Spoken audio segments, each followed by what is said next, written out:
తీసేయకపోతేనో పార్టీలకు వెళ్ళి సస్పెండ్ చేస్తేనో పోయేటటువంటి బంధం కాదు.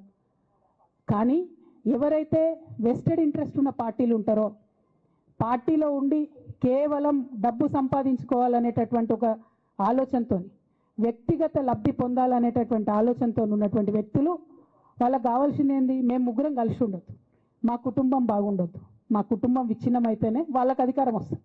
దాంట్లో భాగంగా ఇవాళ మొదటి స్టెప్పు నన్ను బయటేసిరు పార్టీలకు వెళ్ళి. అది ఇక్కడితో ఆగదు. నేను గౌరవనీయులు పెద్దలు దైవ సమానులు కేసీఆర్ గారిని విజ్ఞప్తి చేస్తా ఉన్నా, మీకు ఒక సూచన చేస్తా ఉన్నా. దయచేసి మీ చుట్టూ ఏం జరుగుతున్నదో ఒకసారి చూసుకోండి నాన్న. నన్ను ఇవాళ బయటకు పంపొచ్చు, నేను మీలాగా స్ట్రేట్ ఫార్వర్డ్ ఉంటా, నిజాలు మాట్లాడతా. నేను ఉద్యమం నేపథ్యం నుండి వచ్చిన కాబట్టి నాగ్గా ఉన్నది లేనట్టుగా లేనిది ఉన్నట్టుగా మోసం చేయాలని చెప్పో ఇంకోటి చేయాలని చెప్పో మాట్లాడను. స్ట్రేట్ ఫార్వర్డ్గా ఇష్యూస్ మాట్లాడతా కాబట్టి నన్ను ఇలా బలి చేసి పర్వాలే. కానీ రేపటి నాడు ఇదే ప్రమాదం రామన్నకు కూడా పొంచుంది, రేపటి నాడు ఇదే ప్రమాదం మీకు కూడా పొంచుంది. అల్టిమేట్గా బీఆర్ఎస్ పార్టీని హస్తగతం చేసుకోవడానికి జరుగుతున్నటువంటి కుట్రలో భాగంగానే ఇవాళ నన్ను ఎలిమినేట్ చేయడం జరిగింది. నేను ఇవాళ ఓపెన్గా అడుగుతా ఉన్నాను, హరీష్ రావు గారికి నేను సూటి ప్రశ్న వేస్తున్నా, ఈ రాష్ట్ర ముఖ్యమంత్రి రేవంత్ రెడ్డి గారు కూడా నేను సూటి ప్రశ్న వేస్తున్నా. నా మీద కుట్రలు ఎప్పటి నుండి ప్రారంభమైనాయి?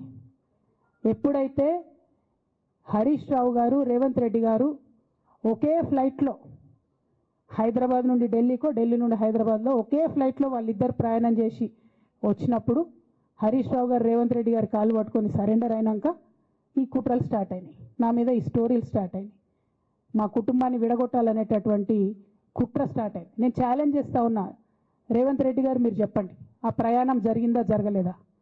హరీష్ రావు గారు మీరు చెప్పండి, ఒకే ఫ్లైట్లో మీరు రేవంత్ రెడ్డి గారితో కలిసి వచ్చిండ్రా రాలేదా? ఆ తర్వాత నుండే నా మీద ఈ కుట్రలు జరుగుతున్నాయా లేదా? సరెండర్ అయింది మీరు. ప్రతి ఒక్క విషయంలో దాదాపు ఒక 7-8 ఇష్యూస్ ఉన్న ఇన్సిడెంట్స్ ఉన్నాయండి. అఫీషియల్ పిఆర్ఓ ట్వీట్ చేస్తాడు, Congress party official PRO tweet చేస్తాడు, ముఖ్యమంత్రి గారు పిఆర్ఓ, ఈ పాల వ్యాపారంలో అవినీతి జరిగిందని. తెల్లారి 2-3 పేపర్లలో వస్తుంది, 3వ రోజుకి మాయమైపోతుంది. అదే కేటీఆర్ గారినేమో 3 సార్లు విచారణ పేరుతో పిలిచి వేధిస్తారు. అంటే కేసీఆర్ కుటుంబం నికార్స్గా బరిగీసుకొని కాంగ్రెస్ పార్టీతో రేవంత్ రెడ్డితో కొట్లాడుతున్నాం కాబట్టి మా మీదనేమో కుట్రలు జరుగుతాయి, మా మీదనేమో కేసులు పెడతారు. మీ మాత్రం 1 or 2 days హెడ్లైన్స్ వస్తే తర్వాత న్యూస్ గాయబవుతుంది. ఎన్ని జరగలే చెప్పండి హరీష్ రావు గారి విషయంలో? ఫస్ట్ పాల వ్యాపారం మీద ఏమొచ్చినాయి ఆరోపణలు? నా 25 ఏళ్ల రాజకీయ ప్రస్థానం తెలంగాణ ప్రజల ముందు ఒక తెరిచిన పుస్తకం లాంటిది. సరే, గత కొంతకాలంగా మా పార్టీ పైన, అదేవిధంగా నా పైన కొన్ని రాజకీయ పార్టీలు చేస్తున్నటువంటి వ్యాఖ్యలనే వారు కూడా చేయడం జరిగింది. అయితే ఆ వ్యాఖ్యలు వారు ఎందుకు చేశారో అది వారి విజ్ఞతకే నేను వదిలేస్తున్నాను. కేసీఆర్ గారి నాయకత్వంలో గత 2.5 దశాబ్దాల కాలంగా ఒక క్రమశిక్షణ కలిగిన కార్యకర్తగా రాష్ట్ర సాధనలో, రాష్ట్ర అభివృద్ధిలో నేను చూపిన నిబద్ధత, నా పాత్ర అందరికీ తెలిసినటువంటిదే. ఈరోజు రాష్ట్రంలో ఎరువులు దొరకక ఒకవైపు రైతులు గోసపడతా ఉన్నారు, మరొక వైపు వరద ప్రాంతాల ప్రజలు అనేక ఇబ్బందుల్లో ఉన్నారు.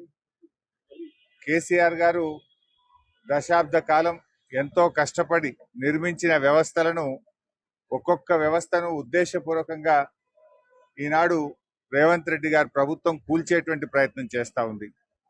సో ఇటువంటి పరిస్థితుల్లో కష్టాల్లో ఉన్న ప్రజల్ని ఆదుకునే విషయంలో, తెలంగాణ ద్రోహుల చేతుల్లో నుంచి ఈ రాష్ట్రాన్ని కాపాడుకునే విషయంలో మా దృష్టి అంతా ఉంటుంది. సో మేము ఈ రాష్ట్ర సాధనలో పోరాటం చేసిన వాళ్ళం, ఈ రాష్ట్రాన్ని కాపాడుకోవడంలో బాధ్యత కలిగిన వాళ్ళం. సో మా సమయాన్ని అంతా కూడా దాని మీదనే మేము వెచ్చిస్తాం. తప్పకుండా కేసీఆర్ గారి నాయకత్వంలో తిరిగి బీఆర్ఎస్ పార్టీని అధికారంలో తెచ్చుకొని ఈ ప్రజలు పడుతున్న కష్టాలను తొలగించడానికి అందరం కలిసికట్టుగా ముందుకు సాగుతాం.